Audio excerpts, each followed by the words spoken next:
Welcome to my channel. I am Desde 86. In this channel, we're going to be doing lots of unboxings, reviews from animes, movies, design of the box, design of the figure, the options that come with it, the expressions, everything that's included in it.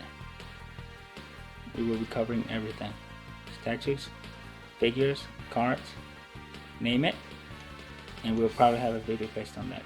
Don't forget to leave your like and subscribe to this channel. Thank you for joining me on this new adventure. Now let's start the show. I kind of wish now I would have gotten the Charizard that came out during the first set. Maybe they'll do another iteration of the Charizard like they did with the Mew. I think Mew got 2 iterations now. Pikachu's got 2 of them. Gyarados had 2. Umbreon has 2 as well, so maybe the Charizard will get another iteration of it. So that was from 6 months ago, so obviously my wishes have came true. Hello and welcome to my channel. My name is Desde 86, and for today I have 3 new skateboards from Bear Walker. These are the first starter Pokemon and their last evolution stage. So I have the Venusaur, the Charizard, and the Blastoise. And now we have the final evolutions. So I guess now it makes me wonder, when are we going to see the Ivysaur, Wartortle, and the Charmeleon? So the first one's up is this Venusaur, so let's see what it looks like. So opening the box, it's got the same usual layout pattern that we're used to seeing from Bear Walker, where he puts a black styrofoam to protect the surface of the skateboard. And obviously he gives you the instructions. So on one side you have the QRD code, so you can download the instructions on how to assemble the board. But if you flip it on the back side, it gives you a picture with all the different parts that go to it on how to build it as well. Here's our first one, Venusaur. The board does look really nice. The one thing that I'm not being too crazy about is that on my particular one, it looks like the tree had a smudge on it from where they were cutting it. So that kind of has an impact on the final look now. So my Venusaur looks kind of dirty towards the bottom. I also see a paint smudge on the top left side. Now let's see what's underneath the second styrofoam. Removing the second styrofoam, you can see that it comes with the rest of the parts to give you that skateboard.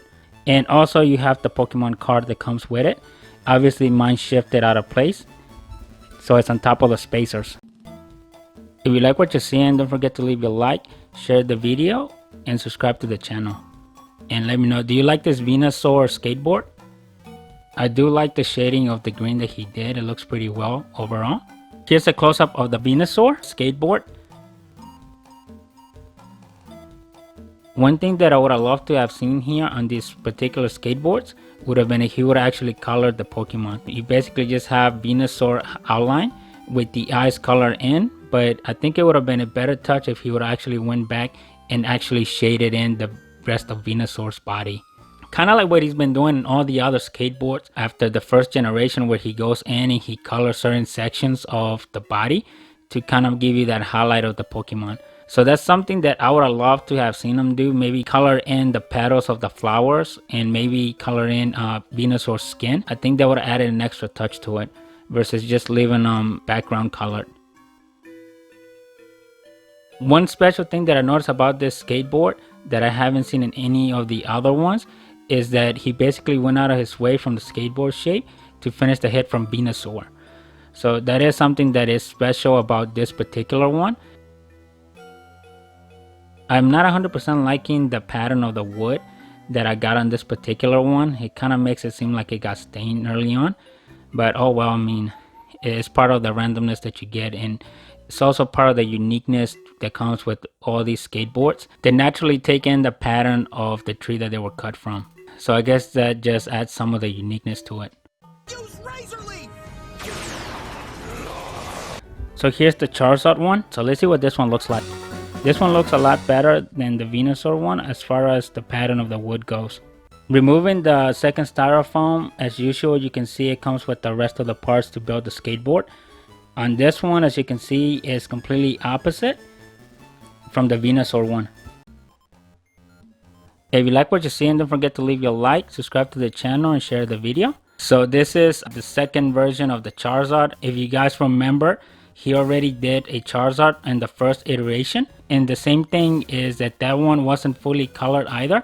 The only difference was the flame. He kind of did one of those techniques where he only did the outline, where we haven't seen him do that scale on any other of the boards. The one that he really did it very heavily on was the Gengar, and that one looked beautiful. I don't know why he hasn't gone back to that particular technique, but it would be nice to see that technique to come back again in one of the future boards. Here's the close-up of the Charizard. So here you can see where he colored Charizard's eyes, but the rest of it is just left in the neutral wood color. Funny story about these skateboards is that I wasn't 100% thinking about getting them. One of the biggest factors due to that decision was because I really wanted the bodies to be colored. This kind of reminds me of the Gyarados from the first set that wasn't colored, but then he came back with the second Gyarados for the Pokemon 25th anniversary one. On that one he colored it and it looks so much better. I do like that he's got the flames in the background perfectly shaded. If you like what you see, and don't forget to leave your like, subscribe to the channel and share the video. Let me know in the comments, is this Charizard better than the first version?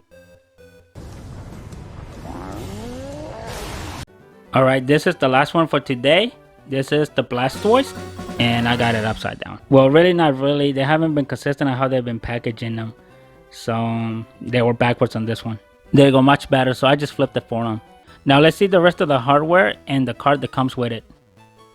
And again, the card shifted out of position.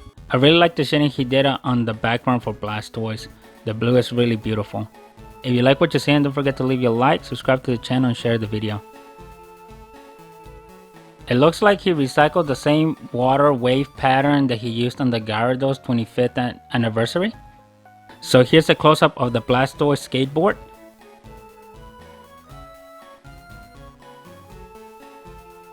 This one really captures Blastoise's signature pose. I really like it a lot. If you like what you're seeing, don't forget to leave your like, subscribe to the channel and share the video. Here you can see that he shaded Blastoise's eyes, and he also shaded in the pieces for Blastoise showing the cannons for his Hydro Pump attack. I think out of all three, Blastoise has the most shading, even though it was very minimal.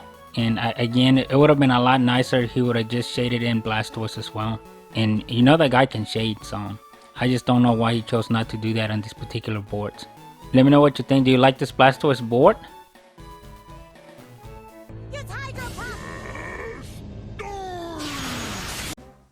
So for this one, he did the cards in the vertical versus horizontal.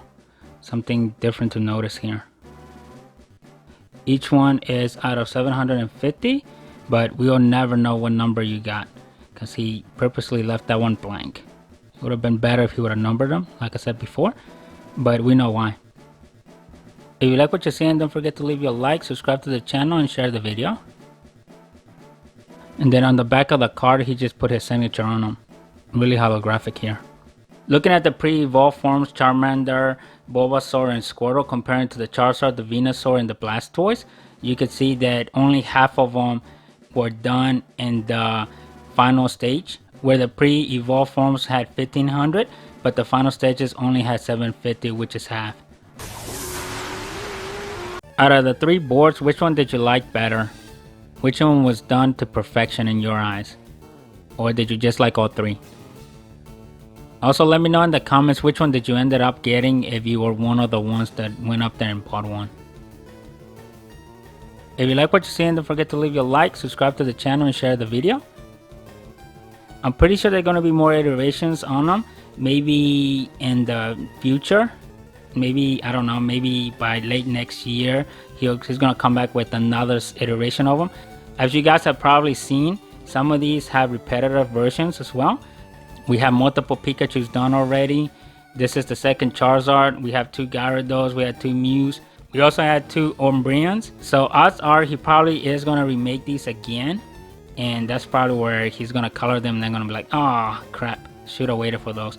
But you never know. I don't know if it come back again, would I get them? I don't know. I guess we're just going to have to wait and see and find out. Which at that point I'm going to have a really hard choice there. Since I ended up getting this particular set where I was going back and forth like I mentioned earlier for now, I'm just gonna wait for the Ivysaur, Wartortle, and the Charmeleon and see what they look like. But I really hope he colors those. And as usual, I'm not gonna build these up either. I know I've been saying that for the last 2 videos, so it's still on my to-do list for one day to show you one that is fully assembled. Can't forget about the Venusaur that's got the special feature on it where he went out of his way from the natural shape of the skateboard to feature in that upper lip of Venusaur. So that was a nice touch, because it would have just looked wrong. And I'm pretty sure he saw it in the prototypes when he was practicing, that he just couldn't get the full Pokemon to fit in there. Like I mentioned earlier, I was going back and forth whether I should get him or not. And I guess once the Charizard has sold out, I guess something came to me more like the regret of, man, I should have really gotten it. And then I feel like I got the second chance when the Charizard came back on stock, allowing me to get all 3. So this was more of a get all 3 or none type of deal. So once the Charizard came back in play, I went for all 3 and got them. I was not going to get Venusaur and Blastoise and just have the Charizard missing. So all these are the 3 starter Pokemon and their final evolution lines, evolved to the max. Which one did you like better? So each one of the backgrounds are done really well. You have Blastoise with the water waves in the background, Charizard with the flames, and Venusaur with the leaves in the back. Overall, the designs are good. The only thing that would have been done even better is if each one was actually individually colored versus just coloring the eyes to kind of go along their first forms, with Squirtle, Bulbasaur, and Charmander being beautifully shaded in. It would have just been so naturally and a lot better if Charizard, Venusaur, and Blastoise would have been shaded in as well. But at the end, I'm happy with what I've got here. These will be excellent pieces to my collection. I guess I'll give it 6 months for the other 3 to show up. Hopefully they're shaded. This is all I have for you guys today. If you like what you're seeing, don't forget to leave your like, subscribe to the channel, and share the video. And I'll see you on the next one. Thank you and bye.